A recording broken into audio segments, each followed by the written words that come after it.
যে যুবকেরা নওজওয়ানেরা আল্লাহর ইবাদতে রাত দিন পার করে, এই যুবকদেরকে আল্লাহ কিয়ামতের দিন আরশের নিচে স্থান দেবেন। জোরে বলুন সুবহানাল্লাহ। কিন্তু সত্য করে বলেন, এখনকার যুবকেরা আল্লাহর ইবাদত করছে গো? আল্লাহু আকবার।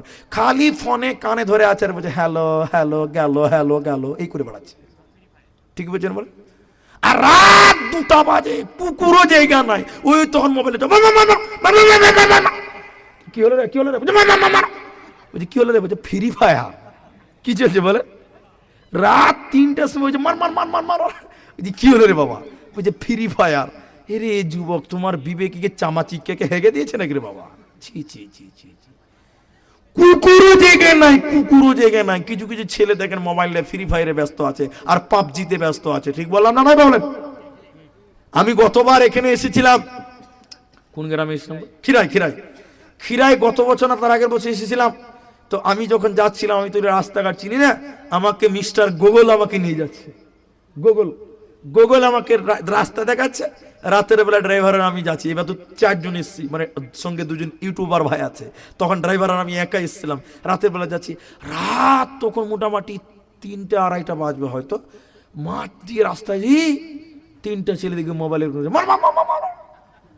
পাগলা কুকুরে কামড়ে নিয়েছে নাকি? হ্যাঁ, এই সুস্থ স্বাভাবিক ছেলে এই রাতে এই রকম কাজ করতে পারে না? পারে? তওবা করো যুবক। তুমি যদি ইসলামের প্রতীক হয়ে যাও, পুরো সমাজকে ইসলামিক প্রতীক করতে পারবে। ঠিক বললাম না জোরে বলেন? যুবকেরা যদি ইসলামের জন্য দাঁড়িয়ে যায়, বাতিল শক্তি কোনোদিন ইসলামকে ধ্বংস করতে পারবে? তোমার জন্য জান্নাত অপেক্ষা করছে যুবক।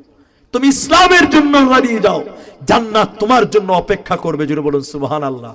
ওলামাদের জিজ্ঞাসা করুন, হাদিস নাম্বার বলছে, আপনি দেখে নেন 660 নাম্বার হাদিস। আবু হুরায়রা হাদিসের রাবী, তিনি বললেন, যুবকদের জন্য, যে যুবকেরা আল্লাহর ইবাদতে কাটায় নিজের যৌবনকাল, ওদের জন্য আল্লাহ আরশের নিচে স্থান দেবেন। জোরে বলুন সুবহানাল্লাহ। আপনি কি ভাবছেন যুবক? এই জন্য আমি বলি, হে যুবক সোনার টুকরা, তুমি যদি যৌবনকাল থেকে আল্লাহর ইবাদত করো, বৃদ্ধকালে তোমার ইবাদত করতে সহজ হবে। ঠিক বলছেন না জোরে বলেন? এই কথাটা বলি, আমি শেষ করব। একটু দেখেন, এদিকে দেখেন। একটা লোক 55 বছর বয়স, 55, নামাজ পড়ে না। তোর বাড়ি এলে বুড়ি বলছে, কি ব্যাপার গো, তুমি মরবে না নাকি গো? তুমি নামাজ পড়ানোর সময় নামাজ পড়ছে? রমজান মাস, কোন মাস বলেন? বহুর জ্বালা, বেটির জ্বালা, বেটার জ্বালা, এই বুড়া এবার নামাজ ধরে নিয়েছে। কিন্তু বলেন, এই বুড়া মানুষ আর ভালো করে নামাজ পড়তে পারবে? এরা বলে না কথা?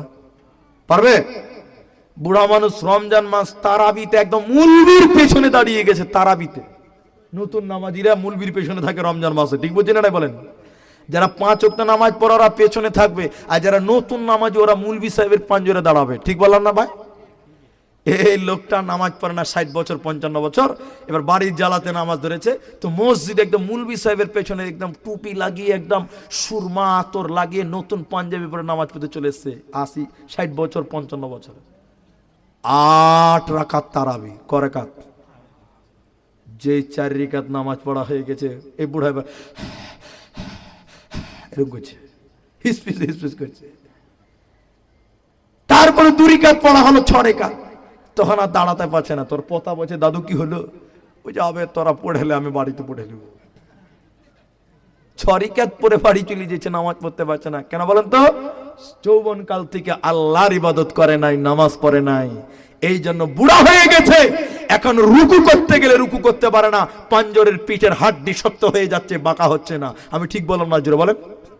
এই জন্য যৌবনকালে ইবাদত করতে হবে। যৌবনকালে কি করতে হবে?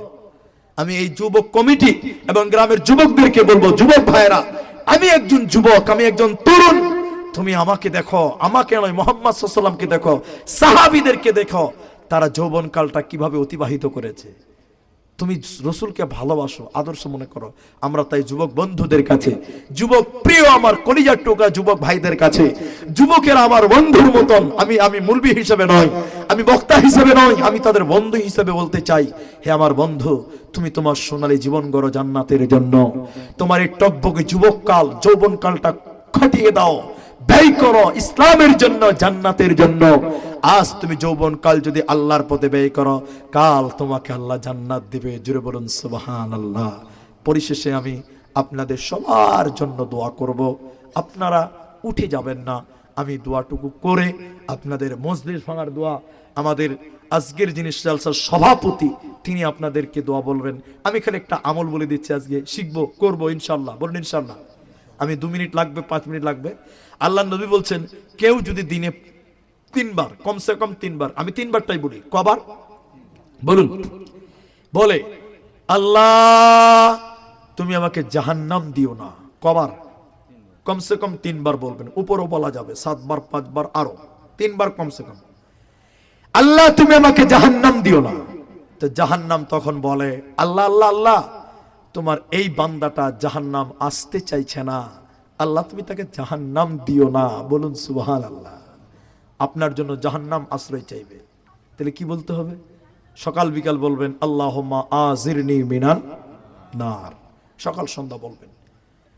আর নামাজের শেষ রাকাতে শেষ বৈঠকে বলবেন আল্লাহুম্মা ইন্নী আউযু বিকা মিন আযাবি জাহান্নাম ওয়া আউযু বিকা মিন আযাবিল কবর ওয়া আউযু বিকা মিন ফিতনাতিল মাসিহিদ দাজ্জাল ওয়া আউযু বিকা মিন ফিতনাতিল মাহিয়া ওয়া ফিতনাতিল মামাত আল্লাহুম্মা ইন্নী আউযু বিকা মিনাল মাসামি ওয়া মিনাল মাগরাম। আর নবীজি বলছেন, কেউ যদি দিনে কমসে কম 3 বার বলে আল্লাহ তুমি আমাকে জান্নাত দিও, আল্লাহ তুমি আমাকে জান্নাত দিও, জান্নাত তখন বলে আল্লাহ তোমার এই বান্দা জান্নাতে আসতে চাচ্ছে, আল্লাহ তুমি জান্নাতের জন্য তাকে কবুল করে নাও। বলুন আমিন। এই দোয়া করবেন জান্নাত। আল্লাহুম্মা ইন্নী আসআলুকাল জান্নাতাল ফিরদাউস।